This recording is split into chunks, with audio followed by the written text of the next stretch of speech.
god, start the video now. Let's go.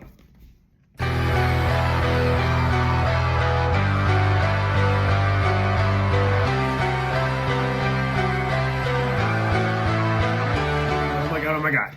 Hey guys, welcome back to Everything Anime Podcast. I'm your host Shinry, here at Everything Anime Podcast, talking about everything from anime, manga, video games, TV shows, and whatever relevant topic we like talking about. Today's chapter is on One Piece. I think it's 1105, 1104. Oh my god, dude.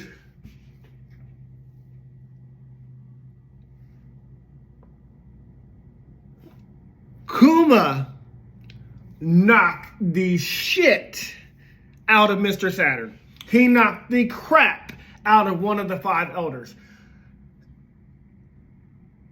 It is the biggest atrocity in all of One Piece. There are celestial dragons, which Luffy punched, not knowing which Zoro stood in front of and was going to cut down, which he didn't know.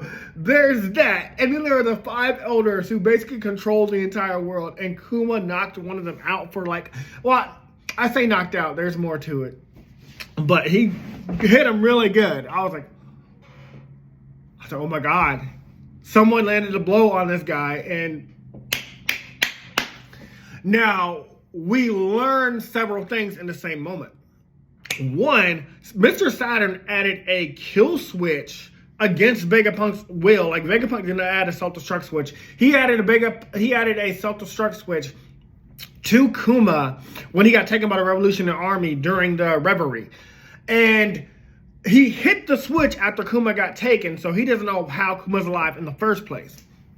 Also, Vegapunk is like, well, I did everything you asked. I did the conditions. I made him. I removed his free will. He became a warlord for the world government, and we made pacifist of him. He should be in a vegetative state. He should not be able to move. But they make a joke in a sec. I'll explain it in a second. But we later learn that, well, we don't get to hear it yet, but we learned from Vegapunk that Buccaneers have this special thing about them. He doesn't reveal what it is, but he's about to, but he didn't say what it is. So obviously we're gonna learn a little bit more about Buccaneers soon.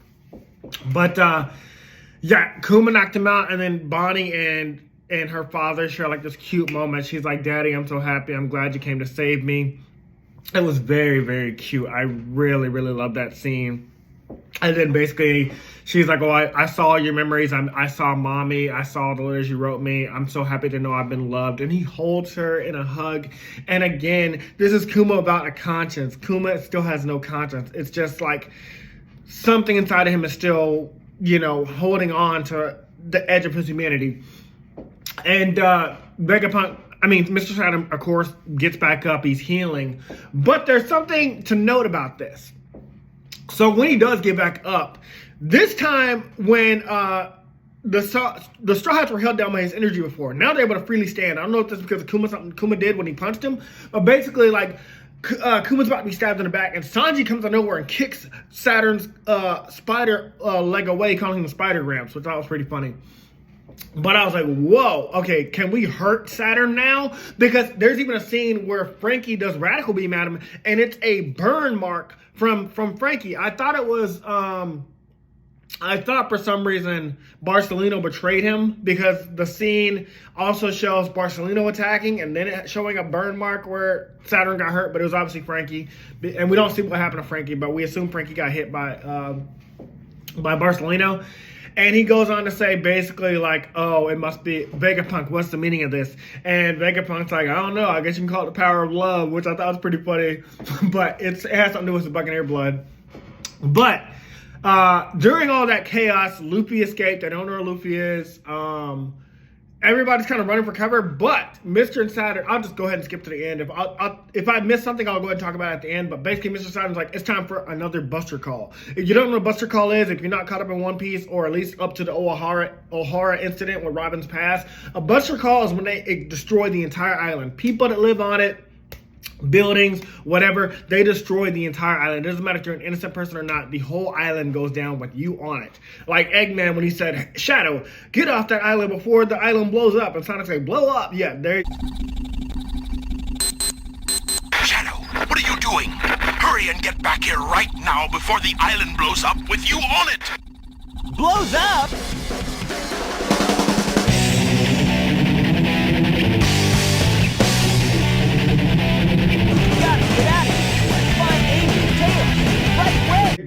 blow up the entire island by bombing it constantly with 10 battleships.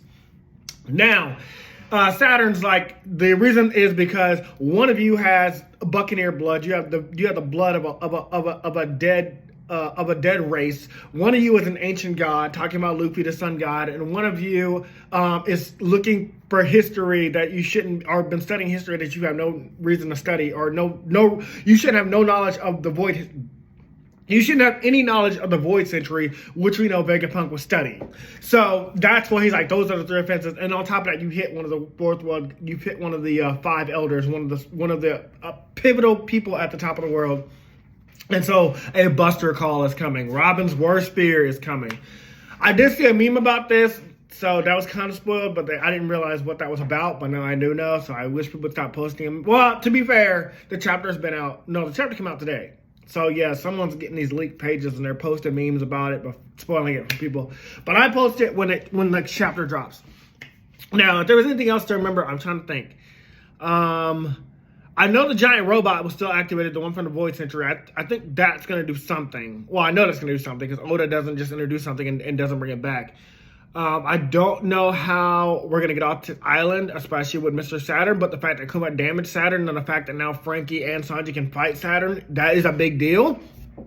So again, I think Kuma did something. We just don't know what. But yeah, amazing chapter. Very short. No notes. I don't do notes for those single chapters. I do notes for the longer chapters. One is more than one or two. Yeah, amazing chapter. Fucking amazing. I loved it. This was incredible. So I'm really excited for next week. I can't wait to see how we're going to get out of this Buster call, especially now that we can damage Saturn. Oh, I guess the other thing, like I said, well, I already talked about it, Barcelino's back to being a bad guy, because I thought Barcelino kind of was going to switch sides because he was like taken down, but Barcelino's back in the fight. So we'll see what happens. I think that's all for now. We'll move on to the next part of the video. I'm about to go start working on the Prince of Persia First Impressions. I meant to do it earlier. Things happen, but hey, let's get started. Hey guys, this video was sponsored by me, the author of the Shinry series, the Chronicles of Wayne, and Monsterverse. So I figured I'd do this outro a little bit different by showing you guys what you guys will be checking out. So, the Shinry series starts with Book 1, Shobu Samurai Project Aryoku.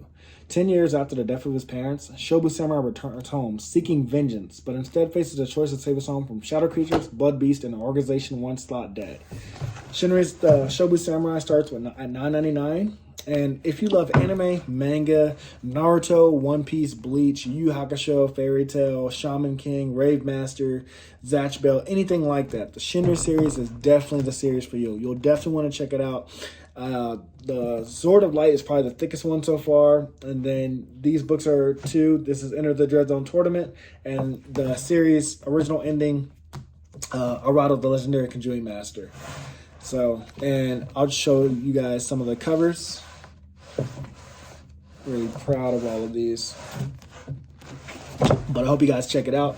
If you don't like that, I also have the current published books for the Chronicles of Wayne, Love Be Damned, Cotton Candy, Full Moons, Fabled Lovers, A Cursed Virgin's Bite.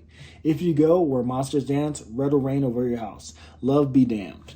Now, the Chronicles of Wayne is about a geeky guy, or a nerdy guy in high school. His senior year, he has a crush on the hottest guy in school, because of course he does. He's only got one best friend, and her name is Barb. Well, the hottest guy in school turns out to be a werewolf. And to make the story more interesting, he bites Wayne and turns Wayne into the first ever wolfman in the last 10 years. And because of that, it was also a sacred law that wolfmen should never be created. I don't want to get into too much of the Chronicles of Wayne without spoiling it, but I can tell you it's very short. This one sells for $6.99, and Love Be Caged right after it. The ending of this trilogy, Love Be Liberated, comes out in October. So I'm going to definitely do a more full in-depth review of this one. But yeah, it's an LGBT fantasy fiction story about werewolves, vampires, white witches, a dark warlock, and, well, many, many more surprises to come. So, if you guys like to read, I definitely recommend. These are all the books so far in the Shinry series, except for Shinry's Beginning. I do have that one, but it's just not here with me. But yeah, I appreciate a like, support, or just a review on Amazon. Either way, thank you guys for watching, and I hope you guys have a great day.